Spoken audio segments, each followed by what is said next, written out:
За сайн байцгаана уу?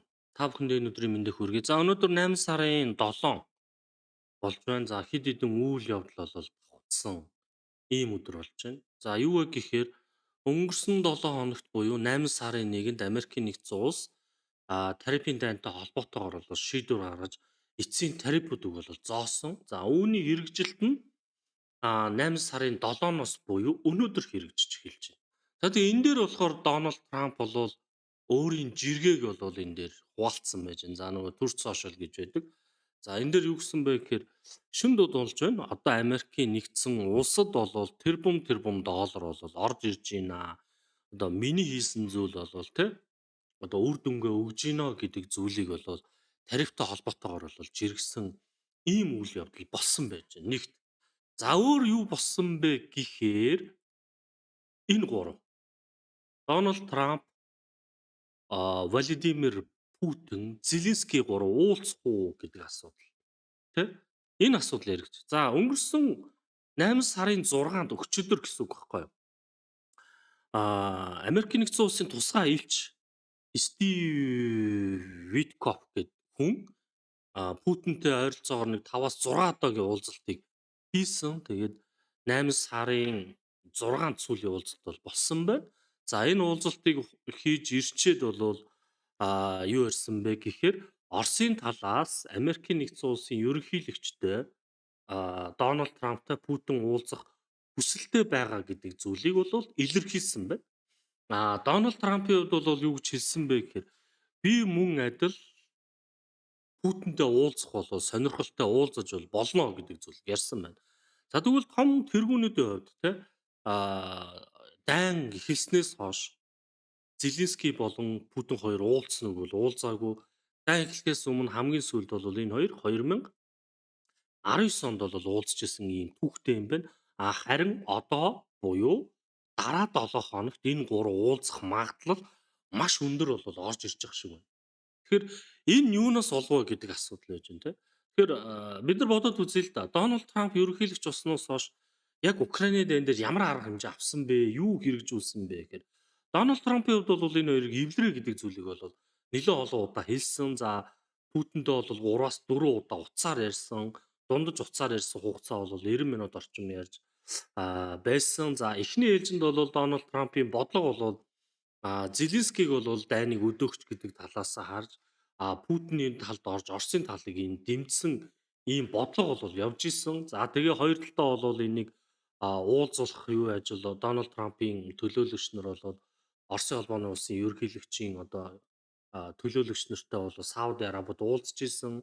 За Зеленский 2 3 удаач одоо Дональд Трамптай уулзаж болвол Украины талаас бол хэд хэд уулзалтыг зөвшөлтсөл бол хийж исэн. За ингээд бол Америкийн нэгдсэн улсын талын нөхцлүүдийг бол Украин улс бол ерөнхийдөө зөвшөөрсөн болвол энхийн хэлцээр хийх тал дээр бол Оросын холбооны улсаас окей байж олноо. Гэхдээ гэдэг зүйл яриад болоод нөхцлүүд тулгаснараа бол энэ асуудал бол гацаанд орж исэн. За ингээд дунд хугацаанд бол Трампын бодлого бол өөрчлөгдөж ерөнхийдөө бол Путинийг буруу шаасан дайныг зогсоохгүй байна. Энэ утгагүй алан идэх үйл ажиллагаагаа зогсоо гэдэг зүйлүүдийг ярьсан. Яагаад гэхээр Оросын холбооны улсаар Крим рүү маш хэмжээний одоо тий агаарын довтлон хийж 72 хүн өхүүлж болоод үүнд бол Дональд Трамп бол эмзэглсэн ийм асуудлыг бол гаргаад ирсэн болвол за зуны хугацаанд бол Дональд Трампын хийсэн шийдвэр юу вэ гэхээр за бид нар мэдж байгаа тий 2022 оноос бол Америкийн нэгдсэн улс болон Европын холбооны улсууд Оросын холбооны улсд бол нэлийн том хэмжээний бол эдийн засгийн хориг тавьсан байгаа. Гэхдээ Оросын холбооны улс бол эдийн засгийн хоригоос нь бол тийм амар нөлөөлөхгүйгээр ингээд яваад байж байгаа. За шалтгаан нь болохоор гадаад худалдааных нь бодлого нь бол Европын холбоороо биш. Одоо бидний яриад байгаа байгалийн гаралтай нефтийн бүтээгдэхүүнүүдийг бол хятад болон тий энэтхэг рүү зардаг болсон. За одоо хэдүүлээ сонирхъя л доо.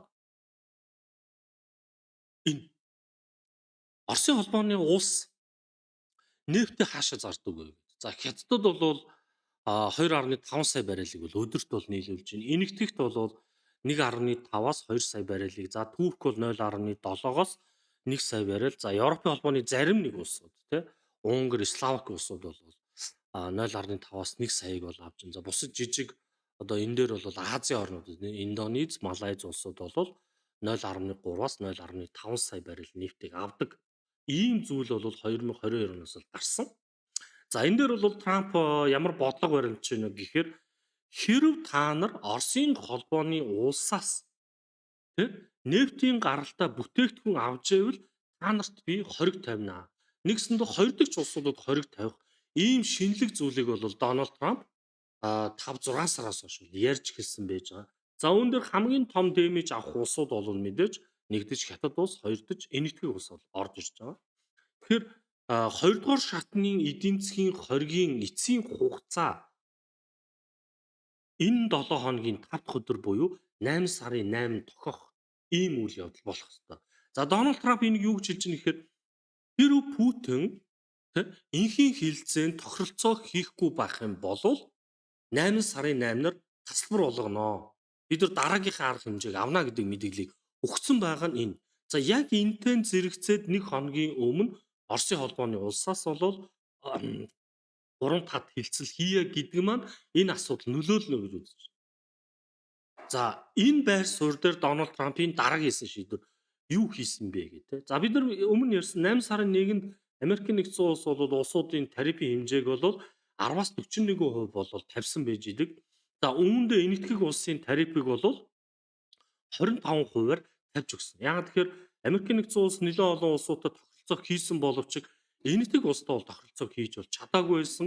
Ингээд Энэтхэг улстай бол 25% тавьсан нь бол Энэтхэгийн ерөнхий сайдууд бол таалагдахгүй байсан. Гэвч зарим нэг бараа бүтээгдэхүүн дээр Дональд Трамп өчигдөр шөнө 50% болгож өсгсөн ийм шийдвэр гаргасан байж. За энийг яагаад хийсэн бэ гэхээр хоёр том шалтгаан ярьж байгаа юм тийм. Нэгтгэх нь болохоор Энэтхэг улс Оросын холбооноос бол нефть авж байна. Тэрнийхээ хариу хүлээ гэдэг шалтгаанаар 50% болгож өсгсөн байна. Хоёр дахь шалтгаан нь болохоор Пакистан болон Энэтхэгийн хөлийн маргалдаан болсон бид нар мэдж байгаа тийм. За энэ дээр бол Дональд Трамп бол би бол энэ дээр ингэж оролцож энэ хоёр улсыг бол эвлэрүүлсэн гэдэг зүйлийг ярьсныг нь Энэтхэгээс бол үүсгэсэн ийм мэдээлэл гаргаснараа бол энэ Дональд Трампд бол таалагдаагүй. Энэ хоёр шалтгаанаар Дональд Трамп Энэтхэгээс гадаад худалдааны хувьд бол харилцаагаа ерөнхийдөө таслах болж байна. Тэгвэл Энэтхэг улсын хувьд аваад үзэх юм бол эдийн засгийн үндсэн экспортын орлого нь нийт эдийн засгийн 20% эзэлдэг. Америк нэгдсэн улстай хийдэг худалдаа нь Америк нэгдсэн улстай 10-т ордог ийм том улс үүдэг. Энэ харилцаа зогсох уугүй юу гэдэг асуудал одоо яригдах чинь гэсэн үг. Тэгэхээр бид нар мэдэн штэ Энэтхэгийн ерөнхий сайд Неронда Моди гэдэг тийм ийм мэдээлэл хийсэн байж. Бид нар яагаад өөрсдийнхөө хэрэгцээнд нефть авч болохгүй гэж. Тэгэхээр 2022 оноос өмнө Энэтхэгийн худалдаа одоо нефтийн худалдаагийн хамгийн их хувийг нь Сауди Араб бол эзэлдэг байсан бол 22 оноос хойш Украины дайнд болсноос хойш Оросын холбооноос нефтийг хямдруулсан үнээр худалдаж эхэлснээр Энэтхэгийн нефтийн одоо эзлэх хувийг нь 45%-ийг Орос эзэлдэг болсон байж. Өмнө нь болохоор 0.2-оос 0.3% орсон ийм үзүүлэлт болсон. Тэгэхээр бид нар эдийн засгийн хэрэгцээг хангахын тулд нефтийн хэрэгцээг хангахын тулд бид нар яагаад авч болохгүй? Та нар яагаад зөвхөн одоо Америкийн нэгдсэн улс яагаад манайх руу дайраад байгаа юм бэ? Өөр ус ч гэсэн авж байгаа штэ гэдэг зүйлийг даалдуураа Туркийг бол хэлсэн.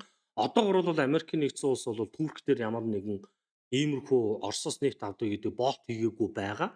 Энэ дээр бол Моди болохоор яасан барьцах ийм одоо мэдээллийг бол хийсэн байна. Тэгэхээр хоёр сонголт үлдэж байна л да Энэтхэгт. Оросоос нефтээ авахаа болоод Америк дэх гадаад худалдаагаа авч үлдэхгүй эсвэл Америк дэх гадаад худалдаагаа канселдаад Оросынх нефтийг авах уу гэдэг дээр. За энэ хоёрыг ингээд жин дээр ингээд аваад үзэх юм бол мэдээж Америкийн нэгдсэн улстай худалдаа хийхээ зогсоох нь хамгийн өндөр дэмэж орж ирэх гэж байна. За тэгээд дараагийн нүүдэл болох уу гэхээр Энэтхэгд ийм нүүдэл хийсэн байна.